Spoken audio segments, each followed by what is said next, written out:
Тя ще роди син, когото ще наречат Исус Спасител, защото Той е, който ще спаси людите си от греховете им.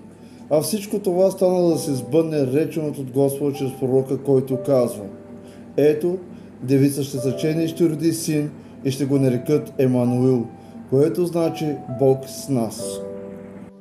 А в 6-тия месец ангел Гавриил бе изпратен от Бога в галилейския град, наречен Назарет, при една девица, сгодена за мъж на име Йосиф, от Давидовия дом, а името на девицата бе Мария. И когато дойде ангелът при нея, рече: Здравей, благодатна! Господ е с тебе, благословена си ти между жените. А тя много се смути от думата му и в недоумение беше какъв ли ще бъде този поздрав.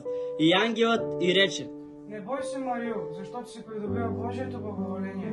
Ето ще заченеш в утробата си и ще родиш син, когато ще наречеш Исус. Той ще бъде велик и ще бъде наречен син на Всевишния. И Господ Бог ще му даде престола на баща му Давид и ще царува на тяговия дом до века и царството му не ще има край. Но как ще бъде това, тъй като мъж не познавам? Святия Дух ще дойде върху теб и силата на Всевишния ще те осени. И затова това, което ще се роди от тебе, ще бъде наречено Божий син. Ето Господнята слугиня, нека ми бъде според както се ми каза.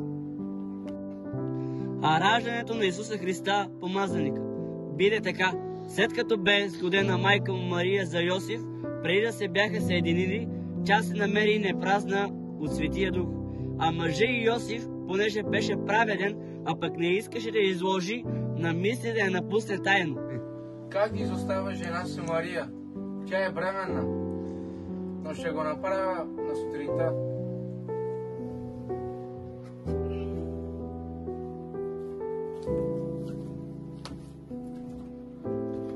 Йосиф е син Давидов.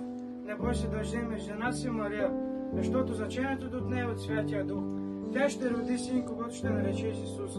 Той е, който ще спаси людите си от греховете им.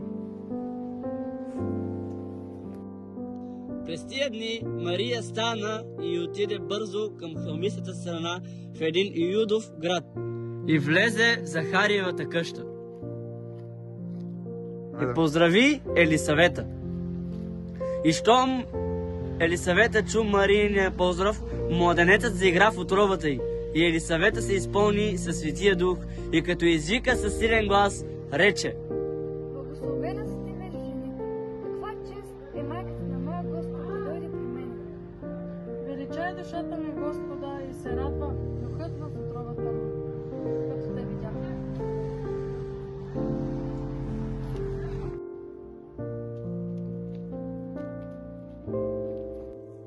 Къде е юдейският се цар, който се родил във Витлеем?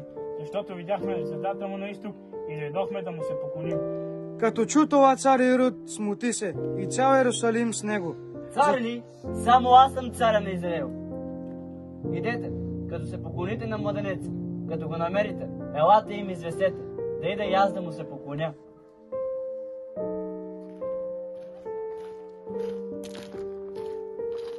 Има ли къде да се настаним? Жена ми е непразна. Ще роди. В един град далеч, в една тъмна нощ, се роди светлина от небе.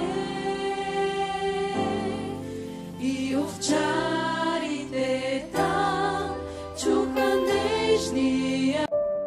А когато се роди Исус във Витлеем, юдейски, в дните на цар Ирода, ето, мъдреци от изток пристигнаха в Иерусалим и казаха: Трябва да се роди царят.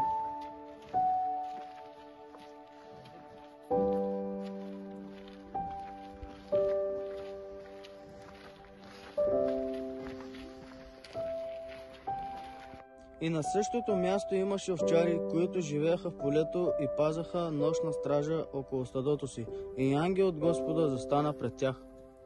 Ето, благовестявам ви голяма радост, която ще бъде за всички люди, защото днес в Давидовия град ви се роди Спасител, който е Христос Господ. И това ще ви бъде знака, че ще намерите младенец, лежащи повит в ясли.